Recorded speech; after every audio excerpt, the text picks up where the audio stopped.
everyone, and welcome back for another deep dive. This time we're exploring chapter 21 of the Yellow Emperor's classic of internal medicine. Mm-hmm. And we're going to be talking about pulse diagnosis. Yes. Pulse diagnosis. Now I know what you're thinking. Mm-hmm. Isn't that just like checking your heart rate? Right. But it's actually way more than that. Yes. This is way more. Like way more. It's not just like counting the beats, you know. Right. This system that we're going to be looking at today connects subtle variations in the pulse to a whole range of things. Okay. From the health of your organs to your emotional state and even like the activities you've been doing. So you're telling me that like ancient healers could tell all this just from feeling someone's pulse? Pretty much. The Yellow Emperor's classic really digs deep into how the pulse acts as this dynamic map of what's going on inside. Wow. It views the pulse as a reflection of your overall well-being, not just a measure of your heart's activity. Okay, so then what kind of everyday activities would cause shifts in our pulse that these ancient healers would pick up on? Okay, well, think about the last time you had a really big meal. Oh, yeah. How did you feel afterward? Oh, man. I'm always ready for a nap after a Thanksgiving feast. Exactly. You know that feeling of warmth and even sweating you get after a large meal? Yeah.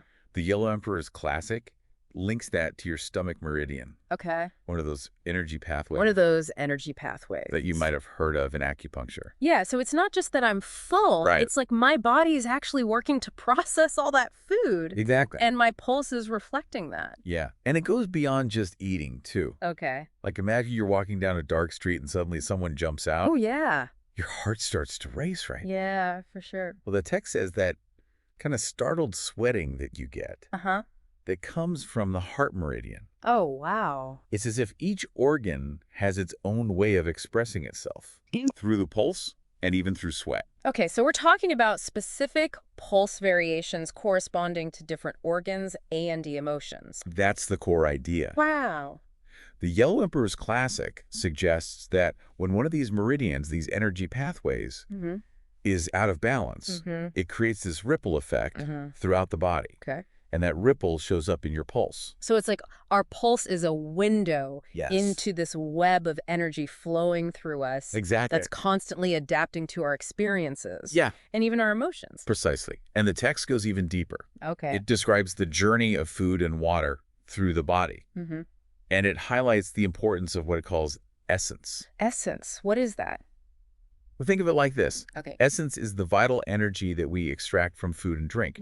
It's like the fuel that keeps our systems running. Gotcha. The text explains how food enters the stomach. It breaks down. And then its essence is distributed throughout the body, Oh, wow. nourishing different organs and tissues. So it's kind of like an ancient understanding of nutrition. Yes. That recognizes that food isn't just about calories. Exactly. But about providing this vital essence that supports our well-being. It's pretty remarkable how this ancient text aligns with some of our modern concepts. That is really cool. So we've got food and water and this essence all making their way through our bodies. Yeah. But there's another piece to this puzzle that's mentioned in the text. Turbid Qi. Ah, yes, turbid Qi. What is that all about? So turbid Qi is another type of energy. Okay. And it has its own role to play. Okay. The Yellow Emperor's classic. It's described as flowing to the heart and actually playing a role in nourishing the blood vessels. So even the stuff that sounds kind of bad has a purpose. Exactly. It's all about balance. Balance. That's the beauty of this holistic perspective. It recognizes that even things that might seem negative or undesirable actually have a place in the overall scheme of things. So it's not about getting rid of everything bad. Right. It's about making sure everything is working together. Exactly. I love that. It's a different way of looking at things. Yeah. For sure. So we've got this dance of food and water and essence and even turbid Qi all happening within us. Yes. But how does this all translate into actual pulse diagnosis? Like, what would an ancient healer actually be feeling for when they take someone's pulse? Well, that's where things get even more fascinating. Okay. The Yellow Emperor's classic doesn't just talk about these general concepts. It gets into the specifics of different pulse patterns. Okay. And what they can reveal about a person's health and well-being. So it's like having a secret decoder ring for the human body. Yeah. Tell me more. All right, well, let's dive into that. So we're back and ready to decode some pulses. I'm so ready. It's like learning the secret language of the body, right? Yeah, exactly. So let's say I'm feeling someone's pulse and it feels really rapid and forceful. What would that tell me? Well, the Yellow Emperor's Classic might suggest that as a sign of excess heat in the body, Okay. perhaps linked to an overactive organ or even an intense emotional state. Interesting. So it's not just about the physical Right. sensations. It's about understanding the underlying energy dynamics. Exactly. And the text goes beyond diagnosis. Oh, does it? Yeah, it provides guidance on how to restore balance. Okay. How so? Well, for example, it emphasizes the use of acupuncture points, Mm-hmm. known as the lower shoe points. Lower shoe points. Yeah. What are those? So think of them like access points along the meridians, Okay. those energy pathways we talked about earlier. Yeah, those energy pathways. Right, these specific points are located along the back, Okay. and each one is associated with a particular organ or meridian. So by stimulating these specific points, you can influence the flow of energy in that corresponding meridian. That's the idea. Let's say you have a pulse that indicates a deficiency in the lung meridian. Okay. The text might suggest targeting the lower shoe point for the lung Gotcha. to help tonify and strengthen that energy pathway. That's incredible how detailed this ancient system is. It really is. It highlights the depth of observation and understanding that these ancient healers had of the human body. Yeah, it's amazing. And while the intricacies of pulse diagnoses require years of dedicated study and practice, Yeah, I bet. the underlying principles are still relevant today. I was just thinking about that. Like, in modern medicine, we have all these advanced diagnostic tools, but sometimes it feels like we've lost touch with that ancient art. Yeah. Listening to the body's subtle cues. You've hit on a key point. You're absolutely right. It really. The Yellow Emperor's Classic reminds us that our bodies are constantly communicating with us, Mm-hmm. and it's up to us to pay attention. So even if we can't all become expert pulse diagnosticians, Right. we can still learn to tune into those whispers of imbalance Absolutely. and make choices that support our well-being. That's one of the most valuable lessons we can take away from this ancient wisdom. Yeah, for sure. Okay, so we've covered a lot of ground here. We have. From the idea of the pulse as a map of our inner landscape to the specific patterns that can reveal imbalances, what stands out to you as the most significant takeaway? For me, it's the holistic perspective. Yeah.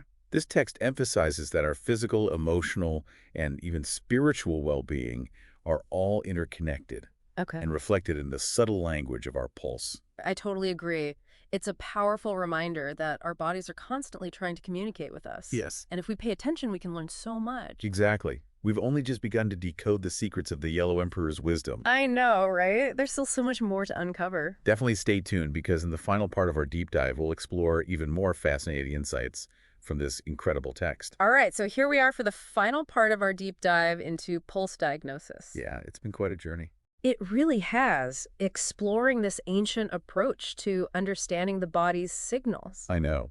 Like, we've been given this glimpse into this whole other world Right. where the body speaks this language that we can learn to understand. Yeah, and what's so cool is that this ancient knowledge isn't just about, like, diagnosing problems. No, not at all. It's about empowering us to actually take an active role in, like, maintaining our own well-being. Exactly. You know, I've been thinking about this whole concept of essence that we talked about earlier. Yeah. It seems like a really key idea in the Yellow Emperor's Classic. Absolutely. The text really emphasizes how important it is Okay. to maintain a healthy flow of essence throughout the body. Uh-huh. It's like essential for vitality and longevity. Okay, but how do we actually cultivate this essence? Right. Is it just about eating healthy foods? Well, it's definitely part of it. Okay. But the Yellow Emperor's Classic takes this broader view. Okay. It suggests that our lifestyle choices, Mm-hmm. like how we manage stress, Okay. how much we rest, Mm-hmm. even our emotional outlook, Yeah.